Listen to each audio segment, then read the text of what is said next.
Hi everybody and welcome to ICE Currency Market Commentary this wonderful Easter weekend. You're speaking with Nick McDonald. Having a look here at the dollar index. Continuing in its downtrend, having broken now down through this major level of 7,600. So broken down and broken down pretty well now, having closed out around about 70 or just above 74 last week. And a significant break here on the monthly chart, looking strong to the downside. If we come and look at this on the weekly as well, what you'll notice if we just zoom out here for a second, look at how many times we bounced off 76, and then as we came down below it, we had this fantastic retest where we came up, touched 76 and fell straight off it again, and pretty much fell 200 points south within the week after having come up and tested that support level from the downside.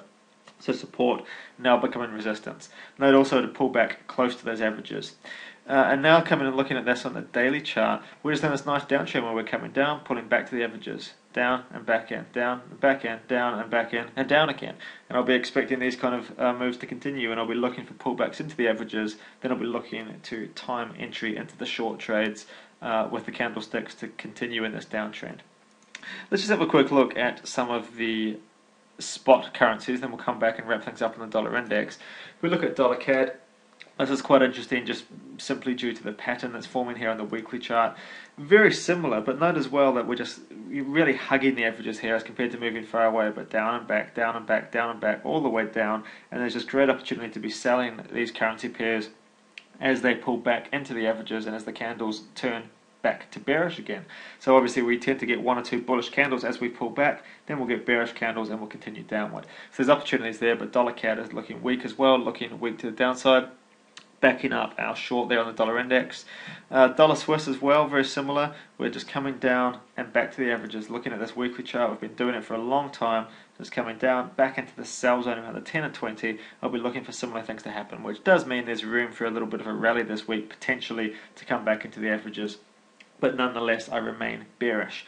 One thing you'll notice on these currency pairs is that as compared to, say, some of the stock markets, which have been massively overextended and have moved a very, very long way quite quickly, and they're moving fast, these are just nice, slow, steady trends, and they're not overextended from the averages.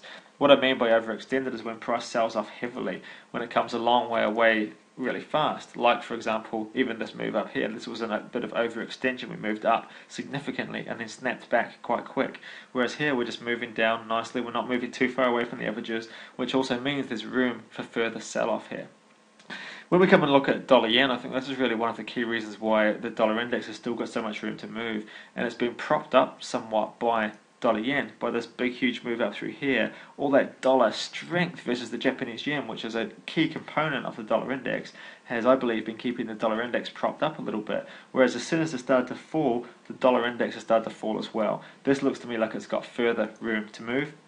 And the reason it's got further room to move is because this monthly chart now looks so bearish. We're in that exact position I've just been talking about. Note here we've pulled back to the averages, red candle, broke down. Back to the averages, red candle, broke down. Back to the averages, red candle, broke down. Back to the averages, red candle. If we break down from here, once next month's candle forms, so I know that's a little bit of a way away yet, but it's right in that spot where we've pulled back into the averages, which is what I call the sell zone. We've got a very bearish monthly candle, and it's starting to look like selling off. So this, I believe, will really start to help the dollar index downward, really give the dollar index a good helping hand if dollar yen continues to fall from there, and it's looking likely at the current levels. So coming back and tying this together on the dollar index, it's already weak. It's weakened, especially here in this last while the dollar yen started to weaken as well. It's looking very weak across all the other pairs, like for example the British pound and the euro, and it's not really showing any signs of turning around. We don't have this support level we had in the way for a long time, which said there was always this maybe where we're coming up to support. Now we've broken through support. Now all we've got overhead is resistance. We've only got 76 stopping price from going higher. We've got nothing really on the charts stopping this price from going lower. It's looking bearish. There's no signs of it turning around. I don't have a crystal ball to say when price will turn around now, because there's nothing to show when it will. So I will continue to trade with a downtrend, and I will see if the trend does change direction. I'll see that very early on the charts. I'll start to see early signs of it changing direction, and then I would start to say, right, this may be turning around. It may be looking for a run back towards 76 or even above. But right now, the downtrend is intact. It's intact across multiple time frames. It's backed up across multiple currency pairs, and the US dollar is looking very, very weak indeed. I'll be looking to sell pullbacks here as we pull back into any kind of resistance levels And as we pull back into the moving average zones on both daily and weekly charts, and looking to use the candlesticks as they change from bullish after the pullback back into bearish to time my entry for short trades back into the longer term downtrend.